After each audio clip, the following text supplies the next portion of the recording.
Why do we spend so much of our lives performing?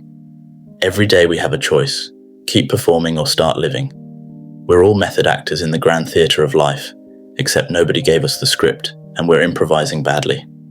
From childhood, we master the art of being who we think others want us to be: the cheerful student who never complains, the ambitious employee who says absolutely to every request, the friend who's always fine, even when falling apart inside.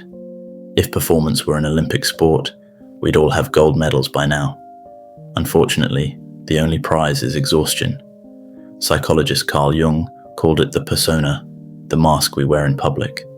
But Jung lived before LinkedIn profiles and Instagram stories. He had no idea how sophisticated our masks would become.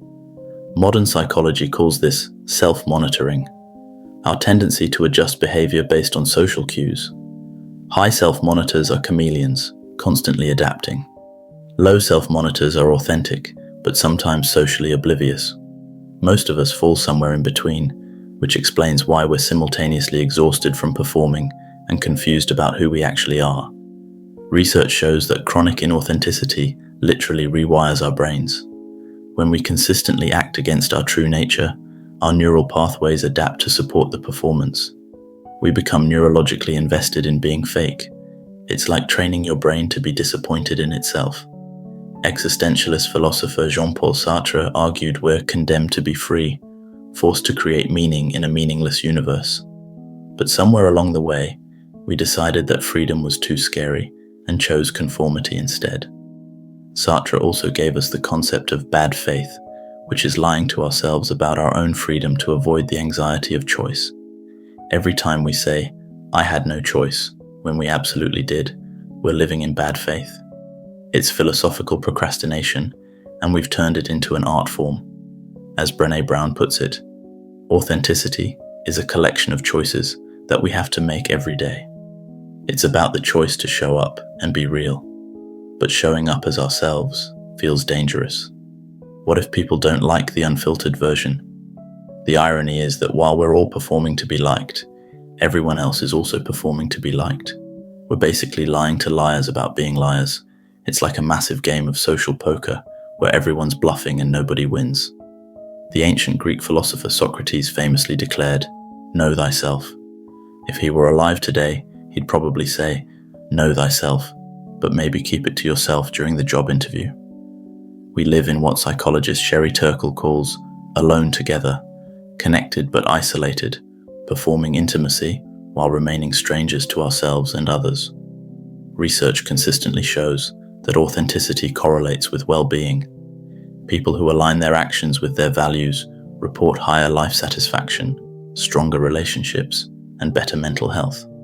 Yet we continue the charade because the alternative feels too risky. We are literally choosing misery over authenticity because misery feels safer. It's the psychological equivalent of staying in a job you hate because the paycheck is reliable. So what are we supposed to do? The path back to ourselves isn't dramatic. It's small, daily choices to honor our truth. As poet Adrienne Rich wrote, "There must be those among whom we can sit down and weep and still be counted as warriors. We need people who love us, not despite our flaws, but including them." The philosophers were right about one thing: we do create ourselves through our choices. The question is whether we're making someone we actually want to be, or someone we think others want us to be. Authenticity is not about becoming someone new.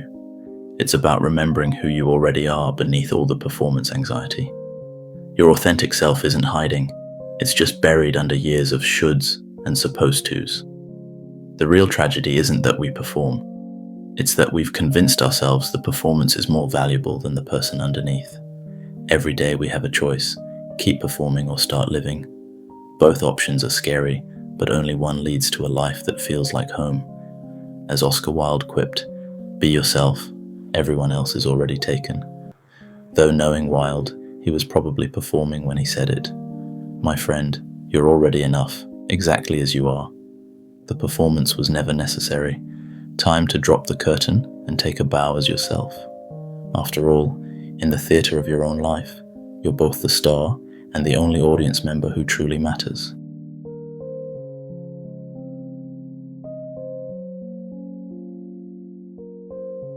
That is it for today. You've been listening to The Guide on the Side, where I share what I'm learning from people, books, and conversations. I hope something here stays with you, sparks a thought, or opens a door. I'm Ivan, and I'll be back soon with more. Until next time, may your days be full of curiosity, and I'll see you in the next episode.